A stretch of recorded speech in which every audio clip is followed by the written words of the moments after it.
Welcome to the Global Intelligence Weekly Wrap-Up, the podcast where national security headlines meet actionable real-world intelligence.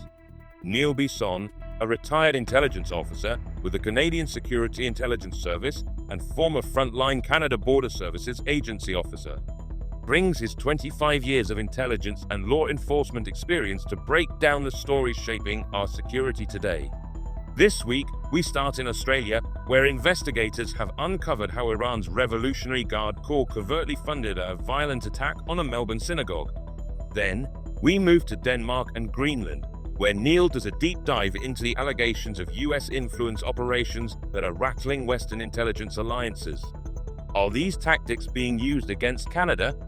We'll also examine the latest US-Canada trade clash over softwood lumber, the indictment of an American accused of offering military secrets to China, and a CSIS survey showing how Canadians now believe their country is more dangerous than it was 5 years ago.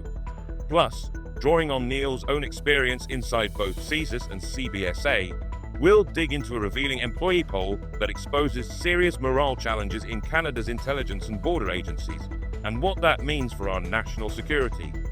Stay tuned as Neil connects the dots, offers his insights, and provides the intelligence intended for Canada, its allies, and the world. What are we waiting for? Let's crack on.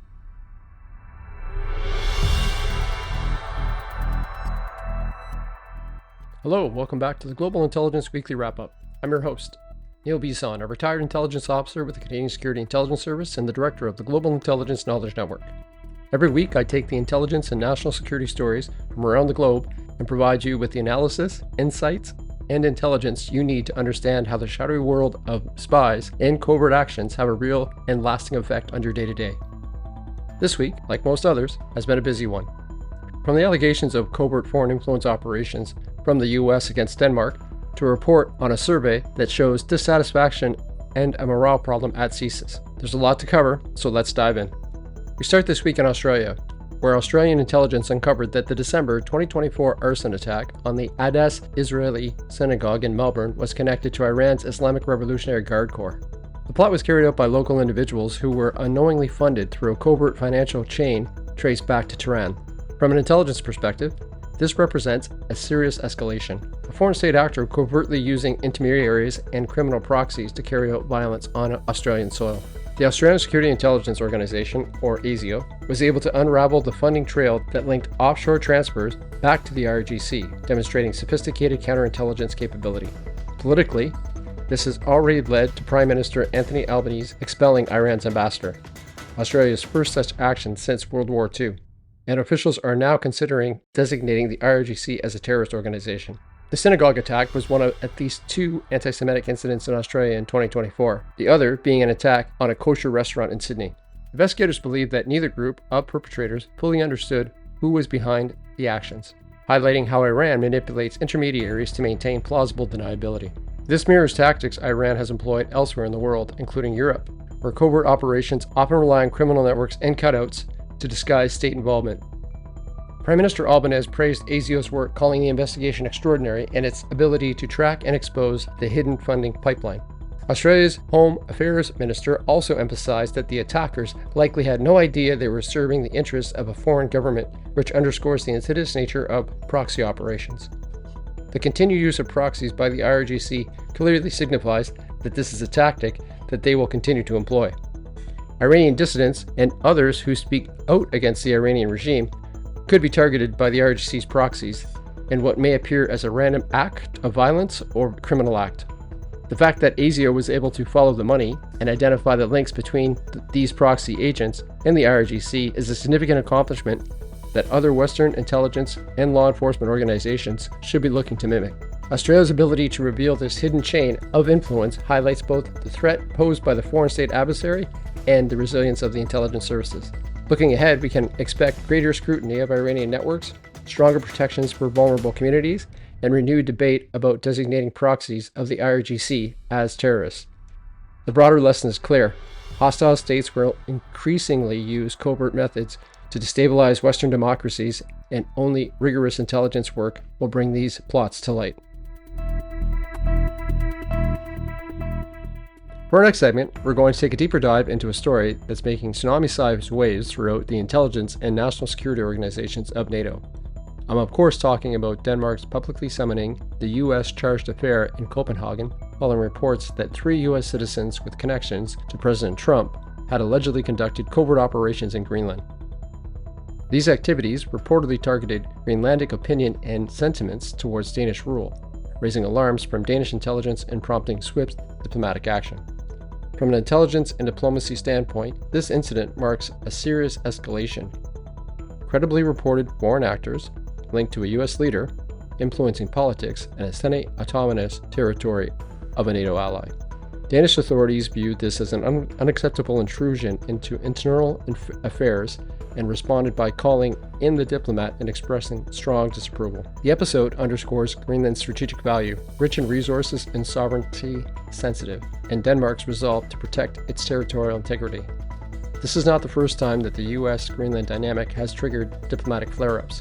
In 2019, Donald Trump floated the idea of acquiring Greenland, prompting exasperated replies of "Greenland is not for sale" from Danish and Greenlandic leaders.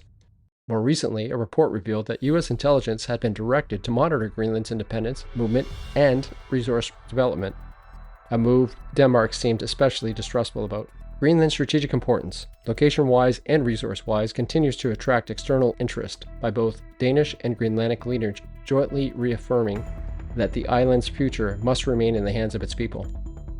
Denmark's foreign minister emphasized that any effort to meddle in the internal affairs of the Kingdom of Denmark would be met with resistance. Greenlandic leaders have consistently reaffirmed that their island is not for sale and should determine their own path. Observers note that such influence campaigns, even if subtle, can erode trust between allies, and that Greenland is particularly vulnerable to external manipulation given its geopolitical standing. This episode spotlights a broader emerging trend: geopolitical competition spilling into the Arctic, where democratic allies must defend not just geography, but democratic norms. Denmark's decisive response signals to other states that such actions will not be tolerated. I had the opportunity to discuss this topic on CTV's Your Morning with Lindsay Delouche. When the video becomes available, I will share it on social media. The United States is no stranger to foreign influence operations and has used them since the Second World War.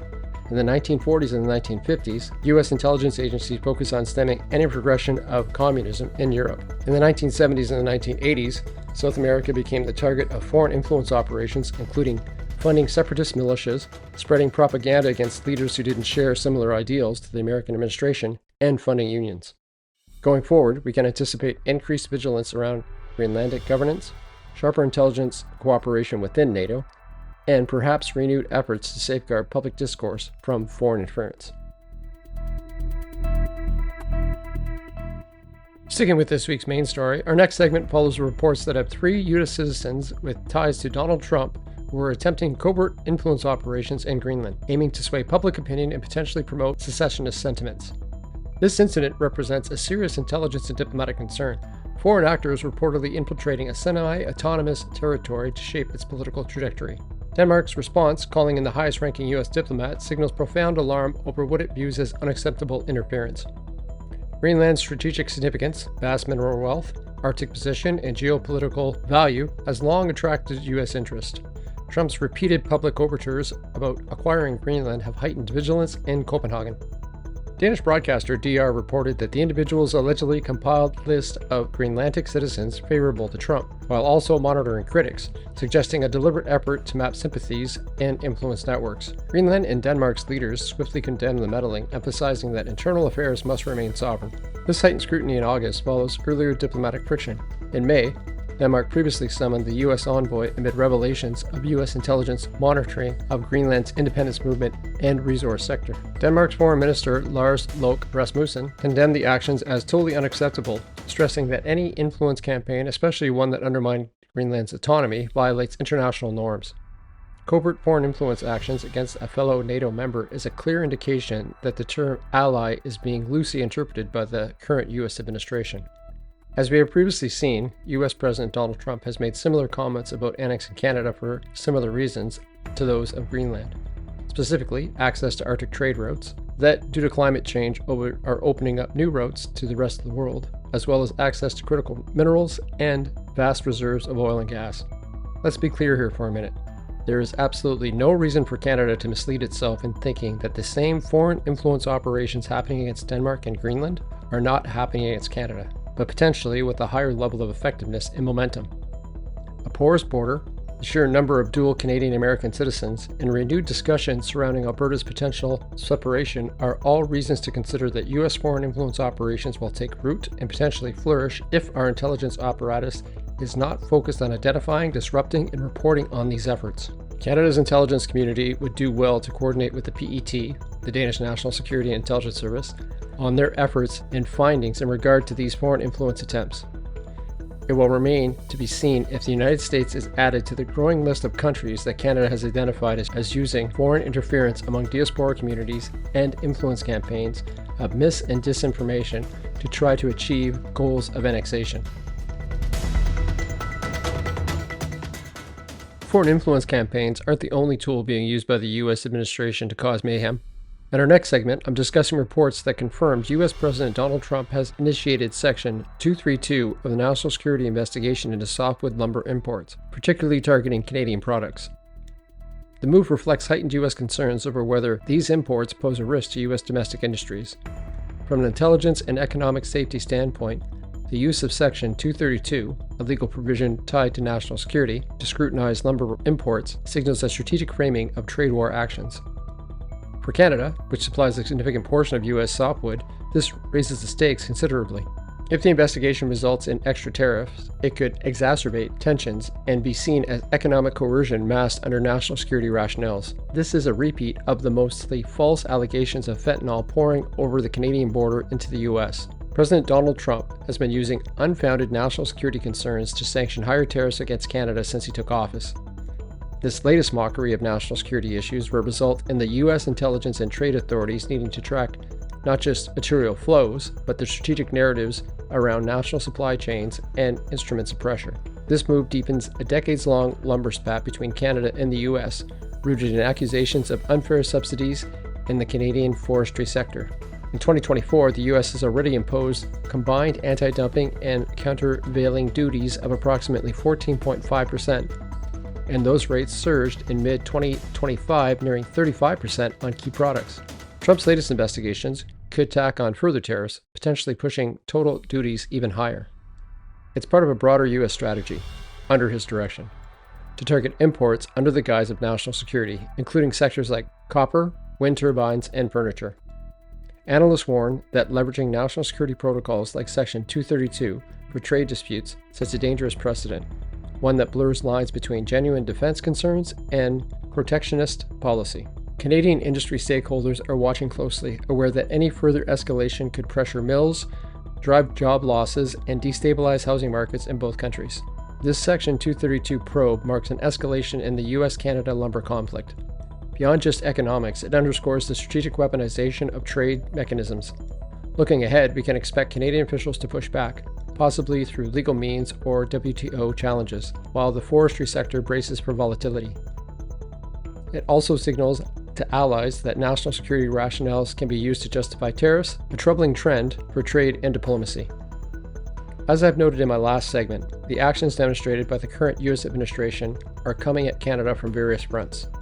By attempting to destabilize major Canadian industries, the current U.S. administration is helping to sow discourse among Canadians who are affected by these issues. Canadians who lose jobs in industries that begin to shut down will be looking at the Canadian federal and provincial governments to do something. If they feel the issues aren't being dealt with in a manner that they feel is beneficial, it can result in strife and disenfranchisement with the government. Going back to foreign influence campaigns, this mindset is what leads to further talk of separation and annexation. We head to Germany for our next segment, where prosecutors announced the indictment of an American man known only as Martin D., who worked at a U.S. military facility in Germany. He is accused of repeatedly contacting Chinese authorities in the summer of 2024 and offering sensitive U.S. military information, though authorities say he did not succeed in transferring any data before he was arrested. From an intelligence and counter-espionage perspective, this case underscores some critical threat vectors relating to insider exploitation and threat. The accused worked for a civilian contractor of the U.S. Department of Defense from 2017 until 2023 and was stationed at a facility at least as early as 2020. His outreach to Chinese intelligence during the summer of 2024 marked a clear insider threat, exposing vulnerabilities within civilian support networks attached to military operations. The German authorities detained him before any transmission underscores the effectiveness of Allied intelligence collaboration. The case now lies before a state court in Koblenz, where a decision will be made on whether it will proceed to trial. This incident joins a growing list of espionage or attempted espionage cases linked to China, involving both military personnel and civilian staff. For example, other recent cases include U.S. service members convicted of selling secrets to China, and individuals providing military-related data and technology, highlighting persistent interest from Chinese intelligence and U.S. defense capabilities. This case in Germany highlights that threats extend beyond U.S. borders and that foreign-based assets remain a key battleground. While the report does not include direct expert commentary, prosecution by German authorities points to serious intent and credible threat. The indictment alone sends a clear signal. Even attempts at espionage, whether successful or not, will trigger legal consequences and raise alarms among NATO allies. It reinforces the importance of security vouching for civilian contractors operating within military or strategic environments. Although no classified information was transferred, the case demonstrates the critical need to monitor not just uniformed personnel, but also civilian contractors who may have access to sensitive information. With the judiciary now addressing the case, it sets a precedent for prosecuting attempted espionage on Allied soil. Looking ahead, we can expect intensified screening, stricter oversight of contract networks, and deeper collaboration among NATO intelligence channels to mitigate such cross-border insider threats. Our next story brings us back to Canada, where a new CSIS Commission poll revealed that approximately 6 in 10 Canadians now feel their country is more dangerous than it was 5 years ago, while around 38% believe the level of safety remains unchanged, and only a small minority of Canadians view the country as safer. From an intelligence angle, perception matters almost as much as reality. Public sentiment about growing insecurity can lower trust in institutions and affect the public's willingness to cooperate with national security efforts. Notably, this marks a sharp increase in perceived danger, up from only a quarter of the respondents in 2021 expressing similar concerns, highlighting a significant shift in mood that intelligence agencies must account for when communicating and conducting operations. Despite rising perceptions of danger, objective crime indicators paint a nuanced picture. Canada remains among the world's safer nations, ranking 11th in the Global Peace Index. While the Crime Serenity Index inched up by 2% in 2023, the third annual increase since 2015, homicide rates remain significantly lower than in past decades, and many violent crime metrics are stable or improving. Trends such as increased fraud or hate crimes are part of the uptick, but overall safety environment has not deteriorated drastically. Although this coverage doesn't include quotes from security experts, analysts argue that growing anxiety, even if overstated, can degrade institutional trust and fuel calls for policy shifts. Mounting public pressure may push intelligence agencies to be more transparent or potentiate calls for stronger security measures. It also underscores the need for balanced public messaging, acknowledging concerns without inflating threat levels. This perception shift matters. From a policy standpoint, sentiment drives political pressure and resource allocation. Intelligence agencies will need to both monitor emerging threats and better engage the public about what is real and what is perceived. Looking forward, expect efforts to improve public trust, perhaps through educational initiatives, clearer communications of trends, and collaboration between law enforcement and media to contextualize safety data. More survey information on intelligence and national security set out of Canada for this week's final segment. A new federal public service survey has revealed troubling results. Canada's border and spy agencies are among the worst-rated workplaces in the government. Employees at Canada Border Service Agency, or CBSA, and Canada Security Intelligence Service, or CSIS, reported some of the lowest morale, trust, and overall satisfaction across the federal public service. From an intelligence and national security perspective, these findings are significant. Low morale and workplace dissatisfaction within frontline border and intelligence agencies can directly impact operational effectiveness, recruitment, and retention. For agencies tasked with safeguarding Canada from espionage, terrorism, and transnational crime, weakened internal culture poses risks that go beyond HR concerns. It can erode resilience, reduce mission focus, and open vulnerabilities adversaries may seek to exploit. This survey is part of an annual evaluation of workplace culture within the federal public service. While many departments show stable or improved results, CBSA and CSIS stood out for negative trends.